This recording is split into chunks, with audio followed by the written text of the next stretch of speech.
அன்பான தேவனுடைய பிள்ளைகளே, இந்த புதிய ஆண்டை துவங்கி இருக்கிற உங்களுக்கு சகரியாவின் வாழ்க்கையிலிருந்து 3 காரியங்களை உங்களுக்கு சொல்லுகின்றேன். வேறு எவருக்குமே கிடைத்திராத, எதிர்பாராத சந்தர்ப்பத்தில் மகா பரிசுத்த ஸ்தலத்துக்குள்ளே சென்று தூபம் காட்டுவதற்கான ஒரு வாய்ப்பு சகரியாவுக்கு கிடைத்தது.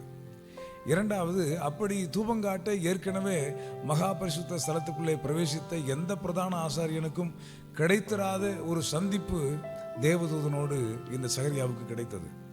மூன்றாவதாக, வந்த தேவதூதன் அற்புதமான ஒரு செய்தியை சொல்கிறான். நெடுங்காலமாக இவர்கள் காத்திருக்கின்ற விஷயத்தை குறித்ததான ஒரு அற்புதமான செய்தி. இந்த சகரியாவுக்கும் எலிசபெத்துக்கும் ஒரு ஆண் பிள்ளையை கர்த்தர் தருவார் என்றும் அவனுடைய பெயர் யோவான் என்றும் முன்னறிவிக்கின்றார். இந்த சம்பவத்தை கொண்டு நான் இந்த புதிய ஆண்டிலே பிரவேசித்திருக்கிற உங்களுக்கு நான் சொல்லுகின்றேன், உங்கள் வாழ்க்கையிலும் இதுவரைக்கும் நீங்கள் வேறு எவருக்குமே கிடைத்திராத வாய்ப்பை கர்த்தர் உங்களுக்கு தருவாராக.